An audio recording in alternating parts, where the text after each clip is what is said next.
Bonsoir, bonsoir à tous, bonsoir à toutes.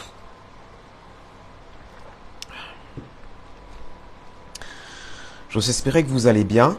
C'est votre frère Timothée qui vous parle. Si vous ne me connaissez pas, même si c'est la 6e fois que je passe sur cette chaîne.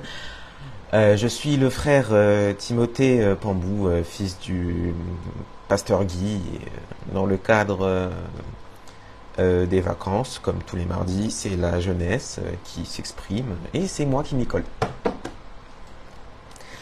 Donc,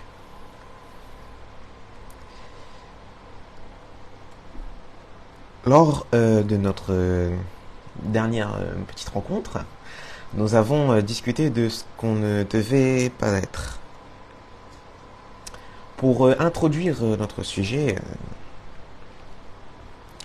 j'aimerais parler un peu de mon parcours.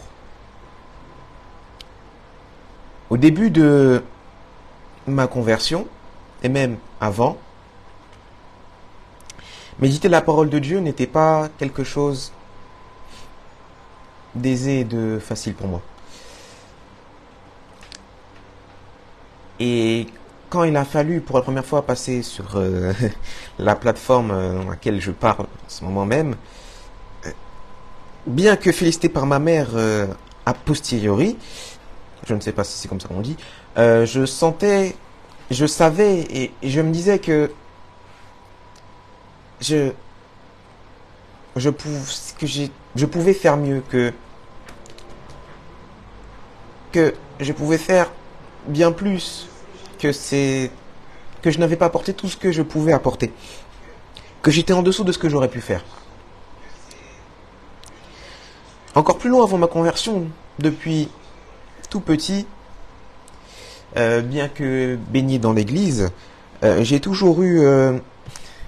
j'avais un certain mal à comprendre les choses spirituelles. Et après ma conversion, bien que je savais la seule chose qui a de l'importance, on va en parler tout à l'heure, je me posais encore plus de questions qui étaient à propos de la spiritualité après ma conversion. Quand on est jeune et qu'on a du mal à comprendre certaines choses, les prédications d'1 h 30 et de 2 heures ne fonctionnent généralement pas pour vous. Si vous savez de quoi je parle. Ces prédications n'avaient du mal à répondre à mes questions. Bien que je sois sûr qu'elles devaient être instructives, elles ne l'étaient pas pour moi. Alors, puisque j'avais du mal à trouver des réponses à mes questions, le Seigneur m'a conduit à chercher moi-même ces réponses dans sa parole. C'est ainsi que je fus conduit à faire les prédications que vous avez vues dernièrement, où il se trouve qu'on peut voir ma tête. La direction dans laquelle le Seigneur m'a poussé est assez simple. Le but de ces enseignements est de servir de tremplin, de début. Pour tous ceux qui se posent des questions, ce sont des choses qu'on doit savoir, que je dois savoir, que vous devez savoir. Que je dois savoir parce que c'est à moi que j'enseigne en premier lieu lorsque je médite. Ce sont des notions simples, expliquées et décortiquées par quelqu'un qui est au même niveau de compréhension que vous. Donc, si vous avez bien suivi, j'ai la foi que vous l'avez fait, j'ai parlé de ce qu'on devait être et de ce qu'on ne devait pas être. On doit être de Dieu, pas du monde. Mais c'est qui Dieu? Il faut le connaître. Qui est-ce que Dieu? Alors, bien évidemment, oui, c'est évident. C'est celui qu'on adore, c'est celui à qui on a donné nos vies. D'ailleurs, je pourrais même m'arrêter là et couper le direct, parce que c'est aussi simple que ça. Mais il y a tellement plus. Et pour vraiment comprendre et assimiler la nature et l'identité de Dieu, nous allons, ensemble, bien évidemment, nous plonger dans sa parole et y réfléchir. Alors, tout d'abord, au cas où vous ne le sauriez pas, Dieu, c'est le premier à avoir existé. Ça, je pense que ça met tout le monde d'accord. J'irai même plus loin en disant qu'il est le premier en tout. Ça, je m'en souviens, c'est notre pasteur Carmen qui nous l'avait dit, mais on y reviendra plus tard. Pour appuyer mon argument, nous allons lire la Bible. Alors, c'est pas compliqué, si vous ne trouvez pas, on va prendre la première page. Et lire Genèse 1. Je lis la parole de Dieu, Genèse 1, verset 1. Au commencement, Dieu créa les cieux et la terre. La terre était informe et vide. Il y avait des ténèbres à la surface de l'abîme, et l'Esprit de Dieu se mouvait au-dessus des eaux. Dieu dit que la lumière soit, et la lumière fut. Amen. Notez ici comment ce chapitre commence, comment ce livre commence, comment la Bible commence, comment le début de tout lui-même commence. Je reprends encore, au commencement, Dieu créa les cieux et la terre. Je ne sais pas si vous voyez là où je veux en venir. Et si vous ne voyez pas, ce cas pour lequel je suis ici, je vais vous expliquer. Quand on prend le début, on voit qu'il y a écrit ce que je viens de lire. Et ça pourrait tromper. Ça pourrait porter à confusion.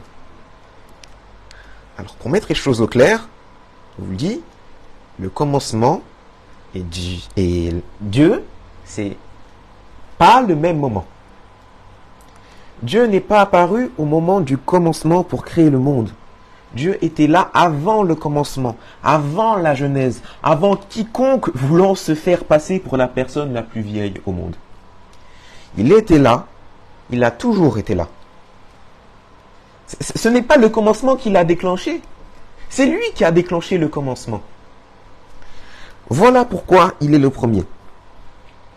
En bref, Dieu c'est le premier, mais pas que. Parce que, oui, Dieu ne s'est pas amusé à se promener dans la Bible en disant « Oh, c'est beau, le vide ». Non. Dieu est le créateur. Il a créé le monde. Nous allons lire la suite de Genèse.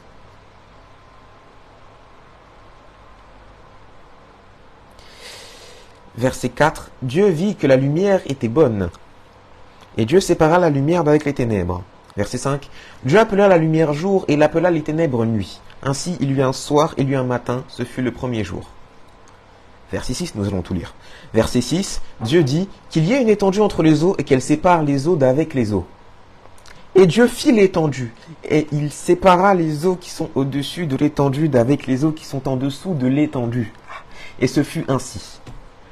Dieu appela l'étendue ciel. Ainsi, il y eut un soir, et il y eut un matin, ce fut le second jour. Dieu dit que les eaux qui sont au-dessous du ciel se rassemblent en un seul lieu, et que le sec paraisse. Et cela fut ainsi. Dieu appela le sec terre, et il appela l'amas des eaux mer. Dieu vit que cela était bon. Puis Dieu dit que la terre produise de la verdure, de l'herbe portant de la semence, des arbres fruitiers donnant du fruit selon leur espèce et ayant en eux leur semence sur la terre. Et cela fut ainsi. La terre produisit de la verdure, de l'herbe portant de la semence selon son espèce, et des arbres donnant du fruit et ayant en eux leur semence selon leur espèce. Dieu vit que cela était bon. Ainsi, il y eut un soir et il y eut un matin, ce fut le troisième jour. Dieu dit qu'il y ait des luminaires dans l'étendue du ciel pour séparer le jour d'avec la nuit, que ce soit des signes pour marquer les époques, les jours et les années, et qu'ils servent de luminaires dans l'étendue du ciel pour éclairer la terre. Et cela fut ainsi. Dieu fit les deux grands luminaires, le plus grand luminaire pour présider au jour et le plus petit luminaire pour présider à la nuit. Il fit aussi les étoiles. Dieu les plaça dans l'étendue du ciel pour éclairer la terre, pour présider au jour et à la nuit, et pour séparer la lumière d'avec les ténèbres. Dieu vit que cela était bon. Ainsi, il y eut un soir, et il y eut un matin, ce fut le 4e jour. Dieu dit que les eaux produisent en abondance des animaux vivants, et que des oiseaux volent sur la terre vers l'étendue du ciel. Dieu créa les grands poissons et tous les animaux vivants qui se meuvent, et que les eaux produisirent en abondance selon leur espèce. Il créa aussi tout oiseau ailé selon son espèce. Dieu vit que cela était bon. Dieu les bénit en disant « Soyez féconds, multipliez et remplissez les eaux des mers, et que les oiseaux multiplient sur la terre. » Ainsi il y eut un soir et il y eut un matin. Ce fut le 5e jour. Dieu dit que la terre produise des animaux vivants selon leur espèce, du bétail, des reptiles et des animaux terrestres selon leur espèce. Et cela fut ainsi. Dieu fit les animaux de la terre selon leur espèce, le bétail selon son espèce et tous les reptiles de la terre selon leur espèce. Dieu vit que cela était bon. Puis Dieu dit, faisons l'homme à notre image, selon notre ressemblance, et qu'il domine sur les poissons de la mer, sur les oiseaux du ciel, sur le bétail, sur toute la terre et sur tous les reptiles qui rampent sur la terre. Retenez bien ce verset. Verset 27. Dieu créa l'homme à son image. Il le créa à l'image de Dieu. Il créa l'homme et la femme. Retenez bien ces versets. Dieu les bénit et Dieu leur dit, soyez féconds, multipliez, remplissez la terre et l'assujettissez et dominez sur les poissons de la mer, sur les oiseaux du ciel et sur tout animal qui se meut sur la terre. Et Dieu dit, voici, je vous donne toute herbe portant de la semence et qui est à la surface de toute la terre, et tout arbre ayant en lui du fruit d'arbre et portant de la semence, ce sera votre nourriture. Et à tout animal de la terre, à tout oiseau du ciel, et à tout ce qui se meut sur la terre, ayant en soi un souffle de vie, je donne toute herbe verte pour nourriture. Et cela fut ainsi. Dieu vit tout ce qu'il avait fait, et voici, cela était très bon. Ainsi, il y eut un soir, et il y eut un matin. Ce fut le 6e jour. Amen. Donc, voyez, je vous ai fait lire, je vous ai fait faire cette longue lecture pour que vous voyez que Dieu n'est pas un glandu, il n'a pas rien foutu. Il a créé le monde. Dieu est le créateur. Mais pas que. Dieu est aussi un planificateur. Dieu est le planificateur. Nous allons aller lire Genèse 3. Genèse 3, le péché d'Adam et Ève. Je ne sais absolument pas combien de fois je vous ai fait lire ce passage, mais cette fois-ci, nous allons le prendre sous un nouvel angle. Alors, c'est ici. Le serpent était le plus... Je lis la parole de Dieu. Le serpent était le plus rusé de tous les animaux des champs que l'Éternel Dieu avait fait. Il dit à la femme, Dieu a-t-il réellement dit, vous ne mangerez pas de tous les arbres du jardin? La femme répondit au serpent, nous mangeons du fruit des arbres du jardin. Mais quant au fruit de l'arbre qui est au milieu du jardin, Dieu a dit, vous n'en mangerez point et vous n'y toucherez point de peur que vous ne mouriez. Alors le serpent dit à la femme, vous ne mourrez point. Mais Dieu sait que le jour où vous en mangerez, vos yeux s'ouvriront et que vous serez comme des dieux, connaissant le bien et le mal. La femme vit que l'arbre était bon à manger et agréable à la vue, et qu'il était précieux pour ouvrir l'intelligence. Elle prit de son fruit et en mangea. Elle en donna aussi à son mari qui était auprès d'elle et il en mangea. Les yeux de l'un et de l'autre s'ouvrirent, ils connurent qu'ils étaient nus, et ayant cousu des feuilles de figuier, ils s'en firent des ceintures. Alors ils entendirent la voix de l'Éternel Dieu, qui parcourait le jardin vers le soir, et l'homme et sa femme se cachèrent loin de la face de l'Éternel Dieu, au milieu des arbres du jardin. Je continue. Mais l'Éternel Dieu appela l'homme, et lui dit, où es-tu? Il répondit, J'ai entendu ta voix dans le jardin, et j'ai eu peur, parce que je suis nu, et je me suis caché. Et l'Éternel Dieu dit, qui t'a appris que tu es nu? Est-ce que tu as mangé de l'arbre dont je t'avais défendu de manger? L'homme répondit, la femme que tu as mise auprès de moi m'a donné de l'arbre, et j'en ai mangé. Et l'Éternel Dieu dit à la femme, pourquoi as-tu fait cela? La femme répondit, le serpent m'a séduite, et j'en ai mangé. L'Éternel Dieu dit au serpent, puisque tu as fait cela, tu seras maudit entre tout le bétail et tous les animaux des champs. Tu marcheras sur ton ventre, et tu mangeras de la poussière tous les jours de ta vie. Je mettrai inimitié entre toi et la femme, entre ta postérité et ta postérité. Celle-ci t'écrasera la tête, et tu lui blesseras le talon. Verset 16, il dit à la femme, j'augmenterai la souffrance de tes grossesses, tu enfanteras avec douleur, et tes désirs se porteront vers ton mari, mais il dominera sur toi. Verset 17, il dit à l'homme, puisque tu as écouté la voix de la femme, de ta femme, et que tu as mangé de l'arbre au sujet duquel je t'ai fait donner cet ordre, tu n'en mangeras point, le sol sera maudit à cause de toi. C'est à force de peine que tu en tireras ta nourriture tous les jours de ta vie. Il te produira des épines et des ronces, et tu mangeras l'herbe des champs.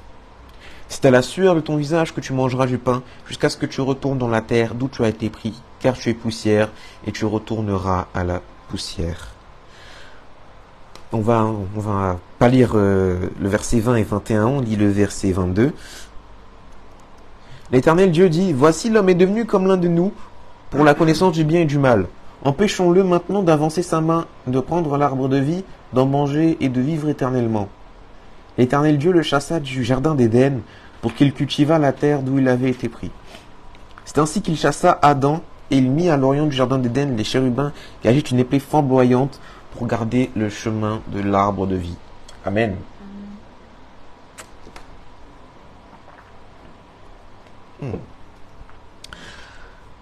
Donc, voyez, nous voyons ici l'histoire d'Adam et Ève, du péché originel.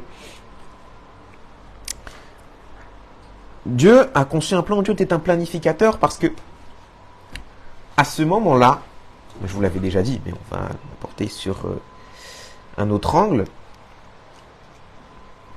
Il avait prévu d'envoyer quelqu'un, El Famoso, dont nous allons discuter tout à l'heure, pour venir racheter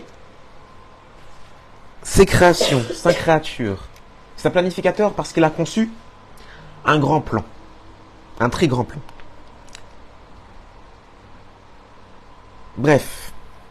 En bref, tout ce qui a été cité, tout ce que j'ai dit, définit la nature de Dieu. Pas vraiment. En vérité, pour résumer, ce qui fait que Dieu est Dieu, ce en quoi on pourrait le résumer, c'est qu'il est ce que personne n'est sur cette terre. Il est saint. Ésaïe 6, verset 3. Ils criaient l'un à l'autre et disaient, Saint, Saint, Saint est l'Éternel des armées, toute la terre est remplie de sa gloire. Job 6, verset 10, il me restera du moins une consolation, une joie dans les maux dont il m'accable, jamais je n'ai transgressé les ordres du saint. Dieu est saint, il est appelé saint. C'est cette nature sainte qui fait que Dieu est Dieu. En bref, Dieu c'est Dieu. Mais pas que. Ah, vous l'avez pas vu venir celle-ci. Oui, Dieu c'est Dieu. Mais pas que. Vous avez très bien entendu. Laissez-moi vous présenter un concept, bien que pas réellement mis en avant à ce moment-là de la Bible, qui existe depuis la nuit des temps. Laissez-moi vous présenter et vous parler de la Sainte Trinité. Oui, c'est cette Sainte Trinité qui représente ce qu'est réellement Dieu. Même si on n'en parle pas réellement, même si on ne la prononce pas, même si on ne l'appelle pas de cette manière en tant que telle, dans beaucoup d'endroits de la Bible, elle est bel et bien présente. Et pour vous le prouver, pour vous en apporter la preuve, pour vous en instruire, pour nous en instruire, nous allons lire Matthieu 3, du verset 16 au verset 17. Dès que Jésus eut été baptisé, il sortit de l'eau. Et voici, les cieux s'ouvrirent, et il vit l'Esprit de Dieu descendre comme une colombe et venir sur lui. Et voici une voix fit entendre des cieux ces paroles. Celui-ci est mon Fils bien-aimé, en qui j'ai mis toute mon affection.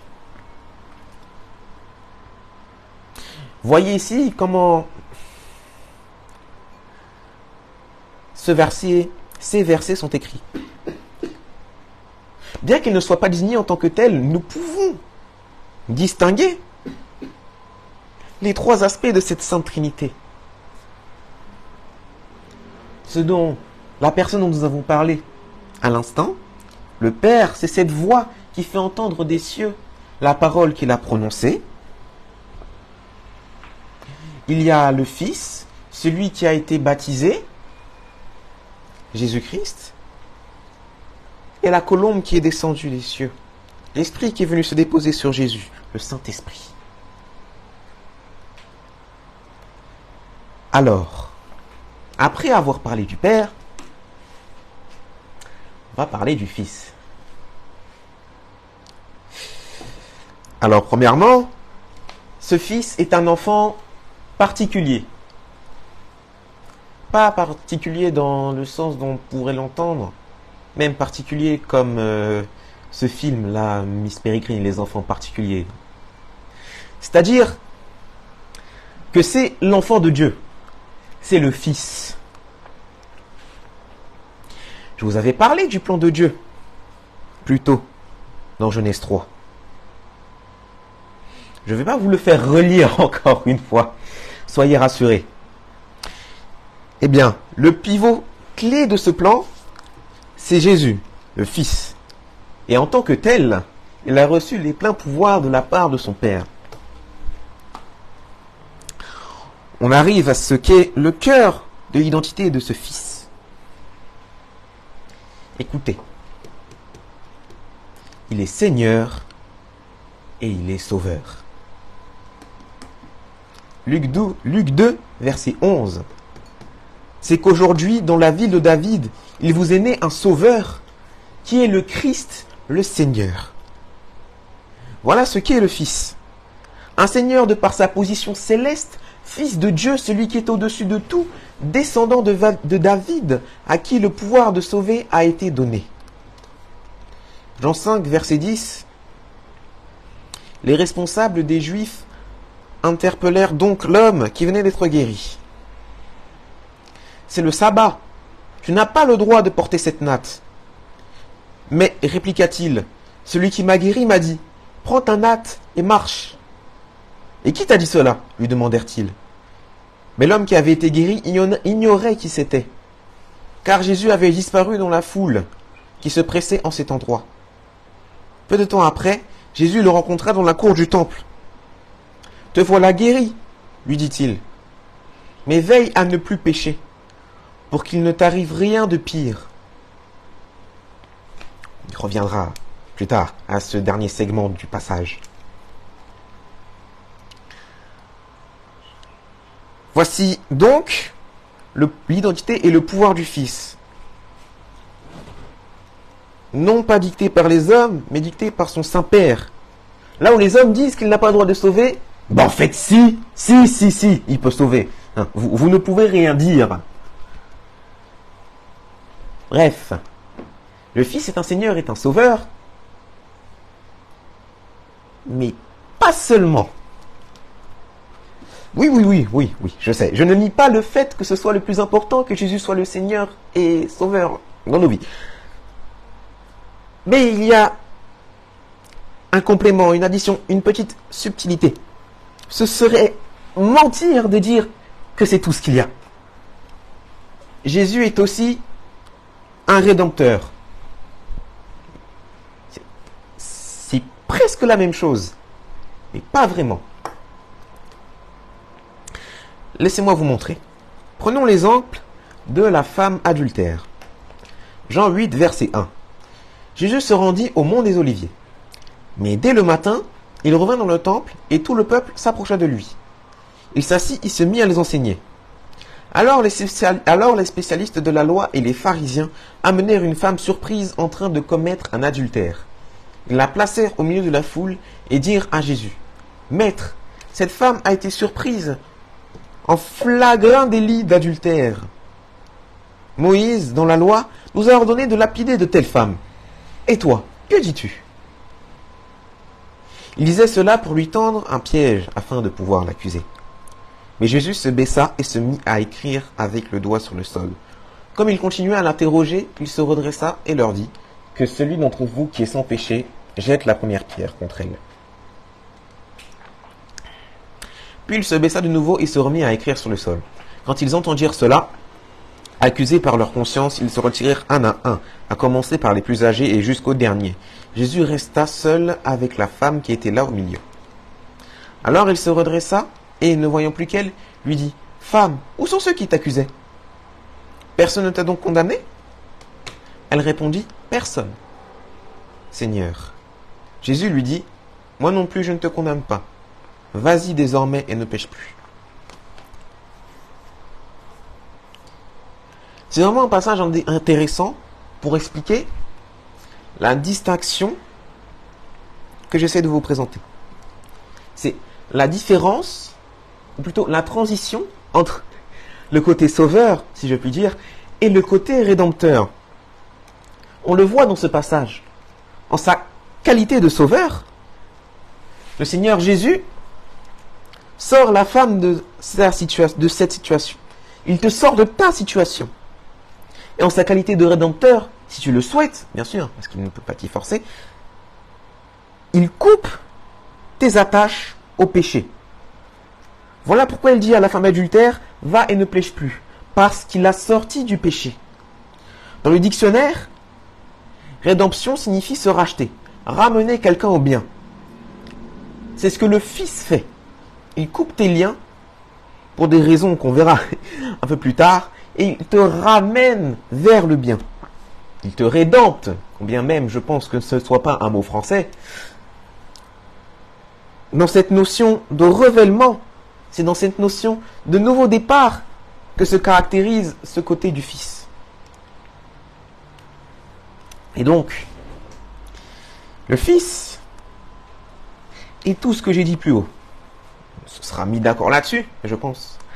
Mais il y a une chose, voyez-vous, qui le rend encore plus spécial. Quelque chose qui vient encore faire grossir son pédigré assez fourni. Quelque chose d'incroyable. Vraie dinguerie. Vous n'êtes pas prêts. Vous voyez, nous, les êtres humains, quand on veut nous appeler, on nous appelle par notre nom. Le truc, en fait, c'est ça. C'est son nom. Le Fils a un nom. C'est pas un petit prénom. C'est pas Timothée, c'est pas Philippe, c'est pas Michel, c'est pas Guy, c'est pas Rémi. C'est pas Richel, c'est pas Carmen. C'est le nom.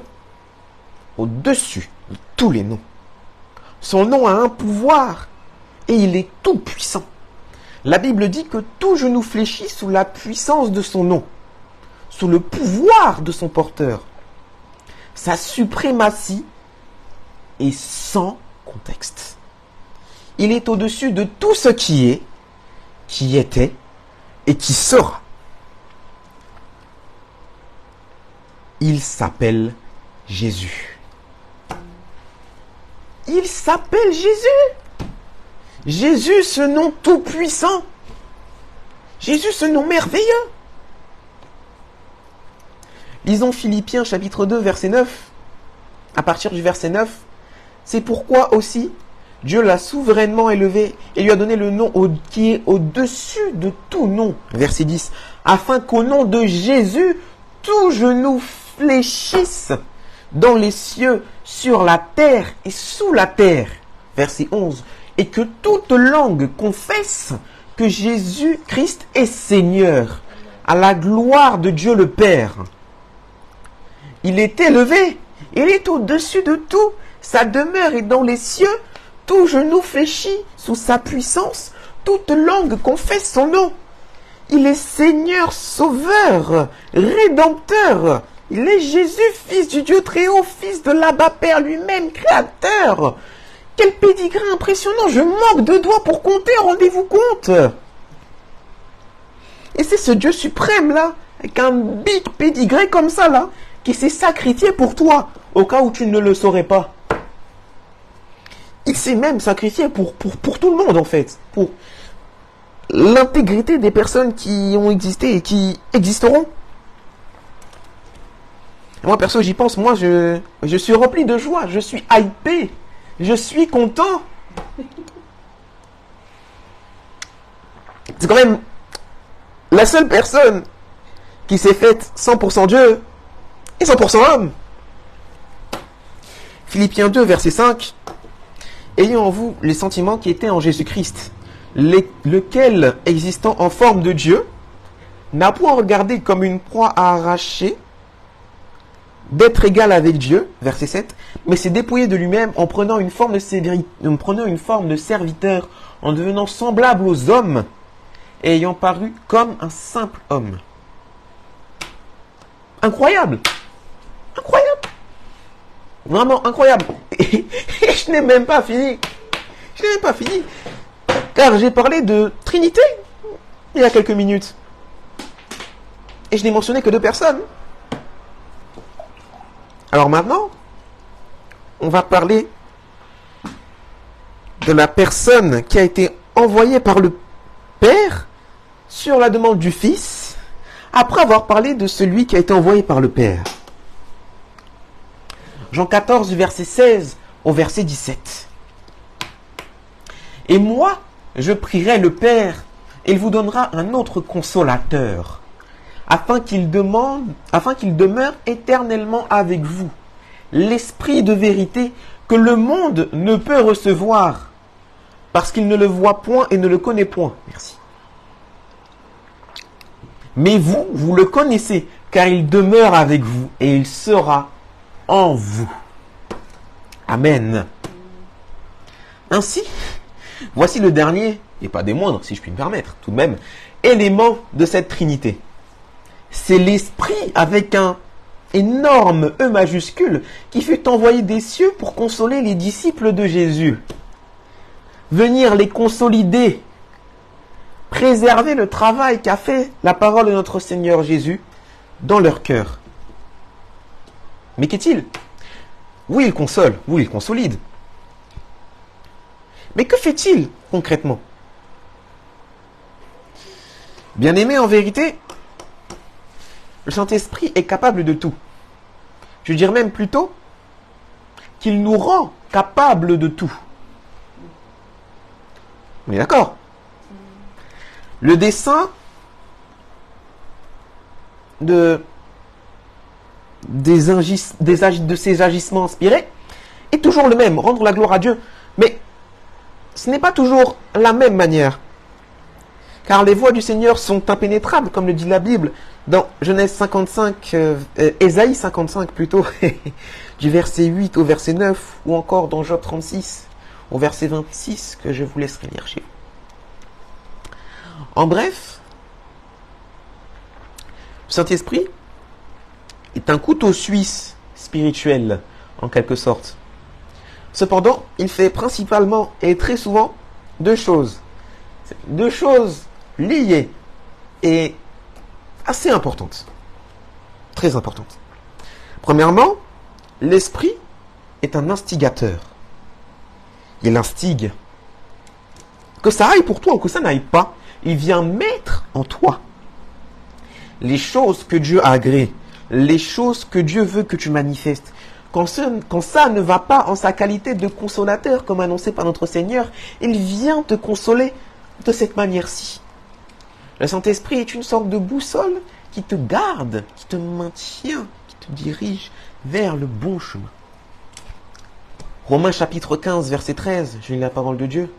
que le Dieu de l'espérance vous remplisse de toute joie et de toute paix dans la foi, pour que vous débordiez d'espérance par la puissance du Saint-Esprit. Romains 5, verset 5. Or, cette espérance ne trompe pas, parce que l'amour de Dieu est déversé dans notre cœur par le Saint-Esprit qui nous a été donné. Amen.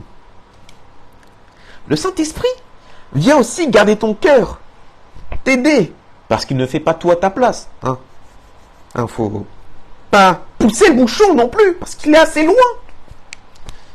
Il vient t'aider à te défendre. Jean 14, verset 26. Mais le défenseur, l'Esprit Saint que le Père enverra en mon nom, vous enseignera toutes choses et vous rappellera tout ce que je vous ai dit. Amen. L'Esprit Saint et tout ceci, et bien plus encore. Car ceux qui vivent son influence au cours de leur vie le savent. Le Saint-Esprit est un esprit de vie qui vivifie. Voilà quelle est la deuxième chose qu'il fait. Acte 1, verset 8. Mais vous recevrez une puissance, j'insiste, lorsque le Saint-Esprit viendra sur vous. Et vous serez mes témoins à Jérusalem, dans toute la Judée, dans la Samarie et jusqu'aux extrémités de la terre. Amen. C'est de cette puissance dont je parle. Cette puissance, c'est la vie de Dieu qui vient pour nous relever, pour nous vivifier. Petite parenthèse, il y a beaucoup de personnes, je l'ai remarqué, le Seigneur me l'a fait remarquer plutôt, qui prononcent ce mot sans savoir ce qu'il veut dire. Est-ce que vous savez ce que ça veut dire vivifier? Vraiment? Ça signifie, dans le dictionnaire, la définition c'est donner de la vigueur, c'est donner de la vitalité. Ici, il s'agit de donner de la vie, c'est donner la vie. Quand en réalité, le Saint-Esprit, il est la vie de Dieu en toi. Sans elle, tu es mort sur un plan spirituel, comme sur un plan physique aussi, parce que le spirituel déborde sur le physique. C'est le spirituel qui fait le physique et le Saint-Esprit ton défenseur. Quelque chose que le Seigneur m'a fait comprendre aussi il y a quelques jours, c'est pourquoi Jacques, le frère de notre Seigneur, disait que la foi sans les actes est morte. Je reprends depuis un certain point pour que vous compreniez. C'est le Saint-Esprit qui donne la vie, qui inspire ses œuvres. C'est cette vie, sa puissance. Or, comme nous l'avons conclu il y a quelques secondes, sans cet esprit, tu es mort. Mort. Et tout comme le blanc n'est pas noir, j'espère que nous le savons tous, tout comme le froid n'est pas chaud, tout comme le sucré n'est pas le salé, s'il fallait encore une autre comparaison, quelque chose de mort ne peut rien produire de vivant. Rien de vivant ne peut sortir de quelque chose de mort. Et si tu es mort, en conséquence, ta foi l'est aussi. C'est conséquentiel, factuel et élémentaire. Et puisque c'est le Saint-Esprit qui donne la vie, qui aspire les actes, c'est ce qui fait que la foi sans les actes est morte. Conséquentiel, factuel et élémentaire. Voilà donc comment le Saint-Esprit vivifie.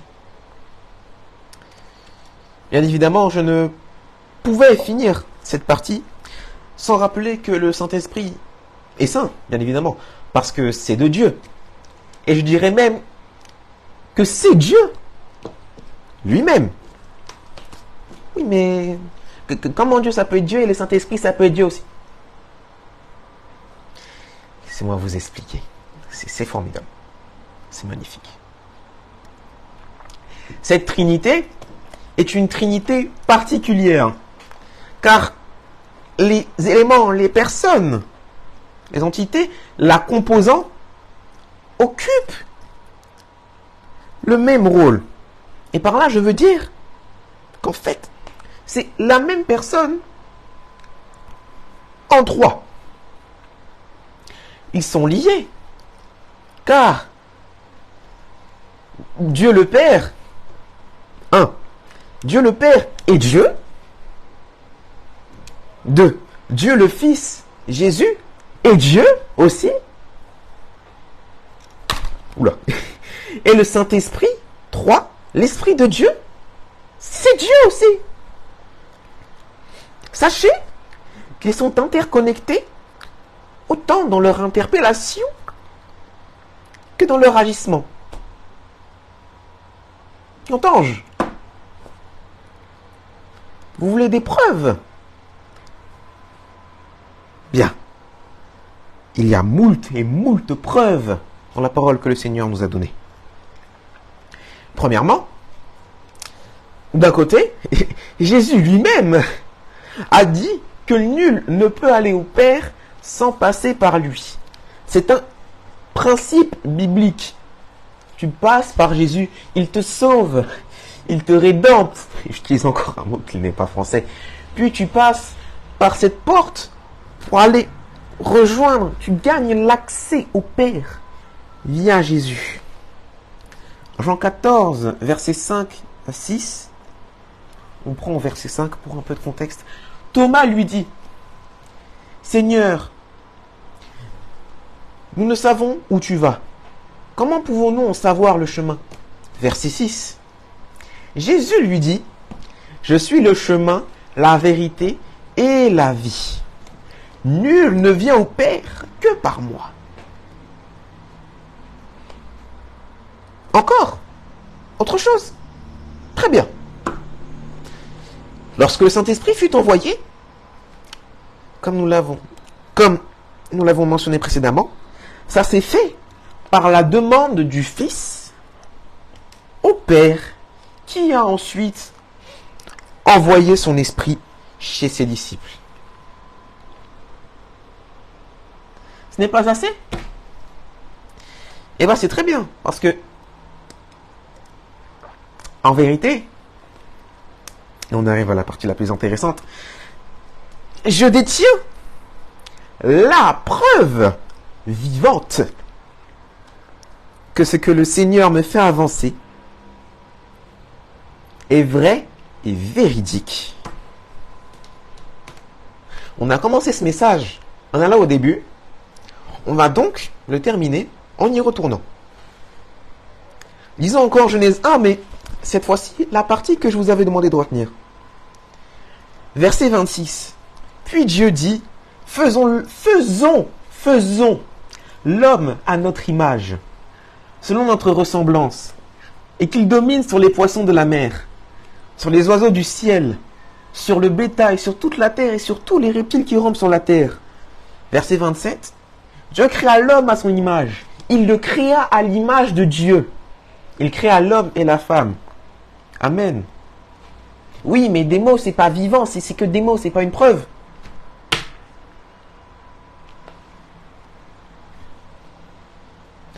La voilà, la preuve vivante. C'est moi. C'est toi. C'est lui. C'est lui. C'est elle. C'est nous. Nous attestons de l'existence elle-même et de la collégialité de cette Trinité. Car nous existons. Nous sommes les créations de Dieu dans son ensemble, au complet. Nous sommes des enfants, fils et filles de Dieu le Père,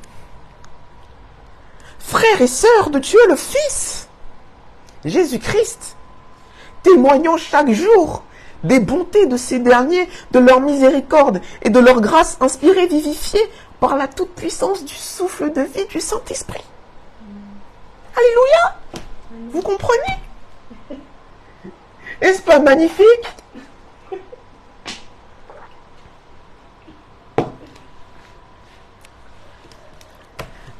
Voilà, là où je venais en venir. C'est tout. Et je trouve que c'est déjà beaucoup, honnêtement, parce que si on se rend compte de l'incroyabilité de ce que c'est. Voilà, j'ai donc fini de te le présenter si tu ne le connaissais pas. Voici le Dieu que tu peux servir. Voilà le Dieu que nous servons. Et s'il t'arrive de douter de toi, de ta valeur, de ton identité, sache seulement, je te regarde, que tu es la preuve vivante de l'existence du plus grand de tous les dieux dont tu aies jamais entendu parler. Et si le Seigneur t'y conduit,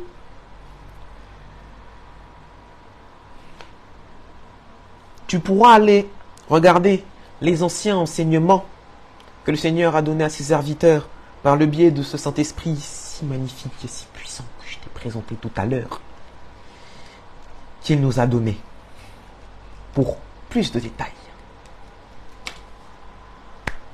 Amen. Amen. Amen. Amen. Amen. Voici donc le message que le Seigneur voulait nous apporter ce soir. Nous allons donc passer aux instants de partage. Et il est 50. Ouh là là, alors. Je vous invite donc, si vous étiez sur Skype et que vous êtes allé sur Facebook, à revenir sur Skype, car nous sommes en duplex Skype pour notre rendez-vous hebdomadaire de début de semaine, du mardi. Alors, nous ne sommes que 5. C'est pas grave. C'est qui la chaise? Ah oui, donc, oui, commençons par vous, tiens. Est-ce que vous avez quelque chose à dire, quelque chose à rajouter, ou est-ce que vous avez une question? Un petit complément? Elena, Merdi et Jonathan? Même maman Luni ou papa Richard? J'ai pas trop de compléments à faire, seulement c'est vrai que tout ce qu'il a fait pour nous, c'est incroyable et que, comme tu le dis, c'est dur à imaginer en fait. Et quand on s'imagine ce qu'il a fait pour nous, c'est juste quelque chose de... C'est un miracle, comme on pourrait le dire. Je pense pas que Jonathan ait quelque chose à rajouter. Moi non plus, je n'ai pas grand-chose à rajouter.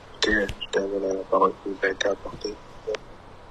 L'enseignement de ce soir me rappelle cette question qu'on nous pose souvent. Parfois, c'est des non-croyants.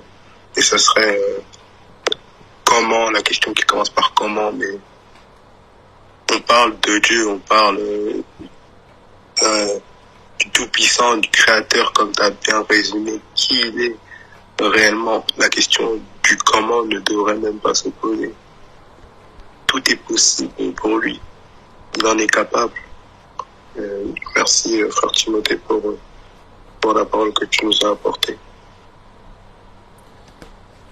Amen, amen, merci pour l'ajout. Sœur Adélie, si tu peux parler, si tu as quelque chose à rajouter ou une question, tu peux ouvrir ton micro. Alors bonsoir.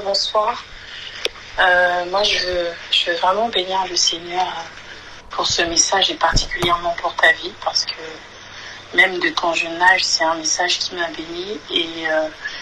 Et en fait, ce qui est surtout touchant, c'est que tu racontes toi-même ton parcours. Et il n'y a rien de plus vrai que ce qu'on vit avec Christ, en fait. Par exemple, moi, aujourd'hui, la chose où j'ai toujours vu Dieu agir, et même surtout, c'est par rapport à ma santé. Et personne ne peut me le retirer parce que je sais par quoi je passe et par quoi je suis passée. Et d'où il m'a tirée. Et vraiment, je bénis le Seigneur pour ta vie et que le Seigneur continue encore de te remplir. Amen. Amen, merci. Sois béni. Nous allons garder le pasteur Richel pour la fin en espérant qu'il ne parte pas encore une fois avant que j'ai l'occasion de lui donner la parole. Frère David, si tu peux rajouter quelque chose ou juste poser une question ou dire Amen. Message, il ne peut pas parler. Amen, merci. Alors, pasteur Richel, si tu peux... Ah oui, c'est vrai, pasteur Richel pour la fin. Non, pardon, tu peux refermer ton micro, c'est pas pour tout de suite. Alors, chez les Pambous, chez moi en fait, vous avez quelque chose à rajouter? On va commencer par le frère Philippe.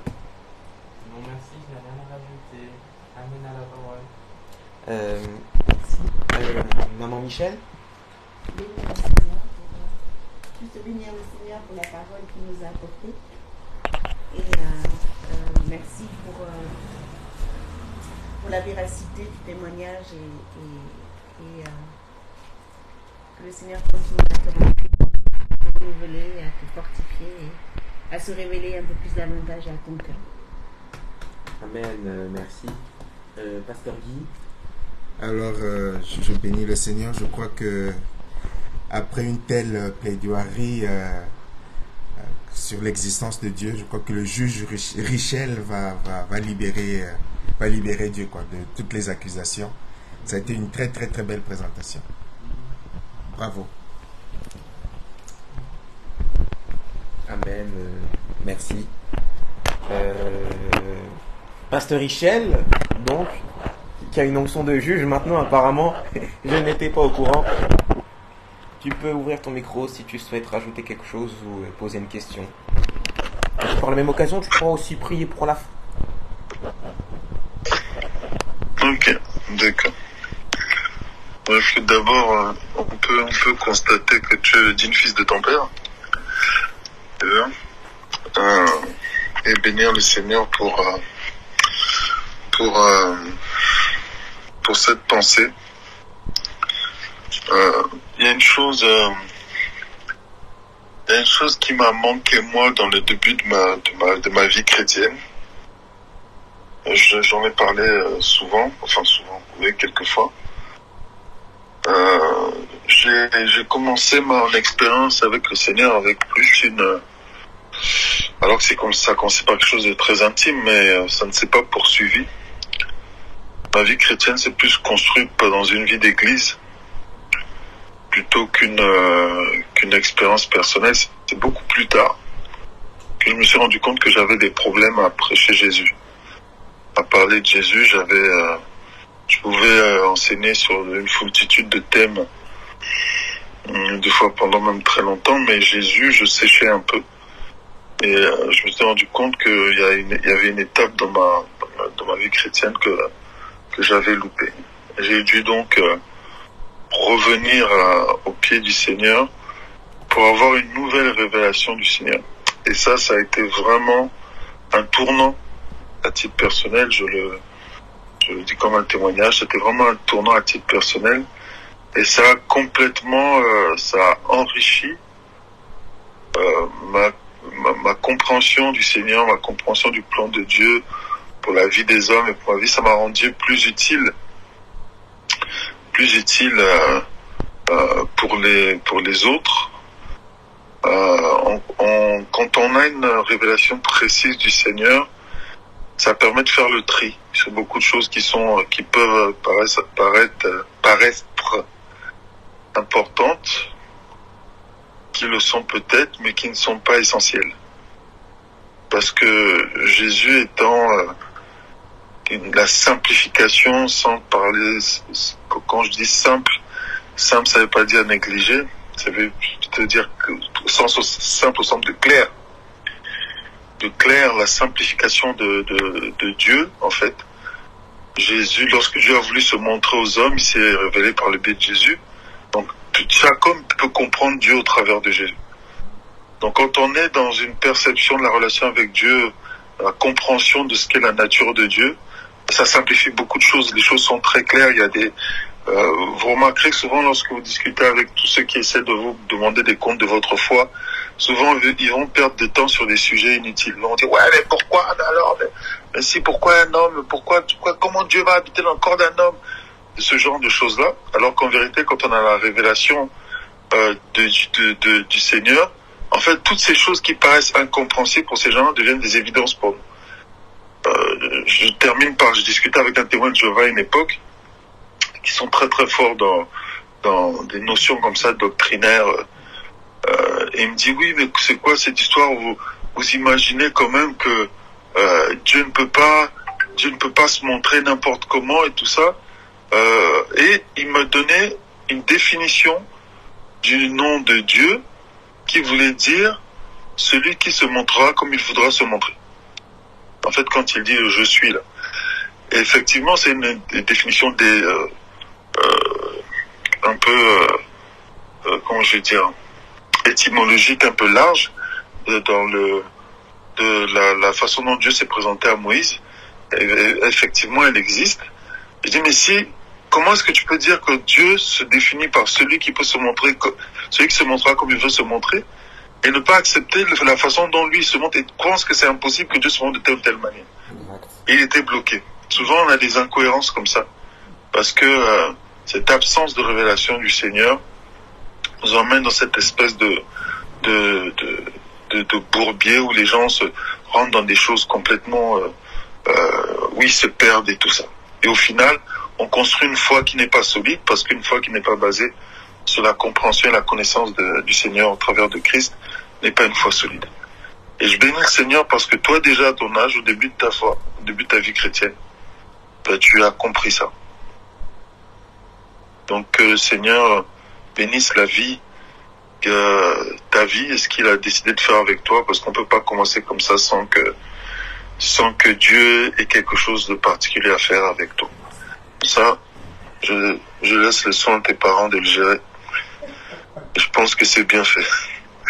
Pour le reste, pour chacun d'entre nous, c'est une leçon. Pour chacun d'entre nous, pour que nous, le Seigneur ne se cache pas. Il a dit, si vous me cherchez, vous me trouverez. Lorsqu'on a envie de connaître le Seigneur, il se laisse trouver. Alors ne faisons pas l'économie de cette intimité-là. Nous appuyer sur les pasteurs, sur l'église et compagnie. Cherchons le Seigneur et trouvons-le. Amen. Amen. On va prier. Notre Dieu, notre Père, le Dieu qui se relève, le Dieu qui se révèle, le Dieu qui se montre et qui ne se cache pas. Seigneur, comme Élie, des fois nous avons une perception un peu romancée de qui tu es, une perception un peu cinématographique de qui tu es, comme ce Moïse aux yeux bleus que nous avons connu dans nos enfances. Mais comme avec Élie, tu nous amènes parfois sur la montagne de Dieu, pour qu'au-delà du feu, du tremblement de terre et de tout ce qui frappe au regard et au sens, nous puissions te découvrir dans un murmure doux et léger. Et tu as souvent utilisé les choses faibles pour confondre l'intelligence de ceux qui sont forts, pour que nous puissions à nous rendre compte à quel point nous sommes ignorants et que nous recherchions à être émerveillés par la révélation de qui tu es. Personne ne peut croiser ta voix véritablement et rester le même. C'est impossible. On est émerveillé par ce que tu dis, on est émerveillé par qui tu es, on est émerveillé par comment tu agis, comment tu te montres. Les évangiles nous décrivent à foison des expériences qui ont transformé des vies, transformé des nations, transformé des peuples, transformé des villes. Nous avons vu comment tu as bousculé Samarie à l'issue de ta conversation avec cette femme samaritaine. Nous avons vu comment tes témoins ont porté l'évangile et ont répandu la foi chrétienne dans le monde entier. Depuis plus de 2000 ans, tu es prêché, tu es enseigné, tu es présenté, tu es annoncé. Et depuis plus de 2000 ans, des millions d'êtres humains, des milliards d'êtres humains ont fléchi les genoux devant toi et t'ont reconnu pour roi. Tu es mort un jour, mais tu agis encore parce qu'en vérité, tu es vivant. Et je prie pour que le Dieu qui vit dans nos cœurs par le Saint-Esprit continue à se révéler à son peuple et que ce peuple nombreux que tu as ne résiste pas et ne fasse pas l'économie de cette recherche, de cette quête, parce que tu es trouvable, Seigneur. Tu n'es pas réservé aux initiés. Tu te montres au cœur qui te désire. Et c'est ma prière vraiment pour l'Église, pour cette Église d'aujourd'hui. Cette Église qui a besoin d'avoir cette révélation de Christ pour avoir le caractère de Christ. Au nom de Jésus. Amen. Amen. Bonne soirée. Amen. Donc, bonne soirée sur Skype et bonne soirée sur Facebook. Au plaisir de vous revoir connectés dimanche pour la prédication de notre culte et mardi prochain. Et au plaisir de vous revoir de cette position un jour.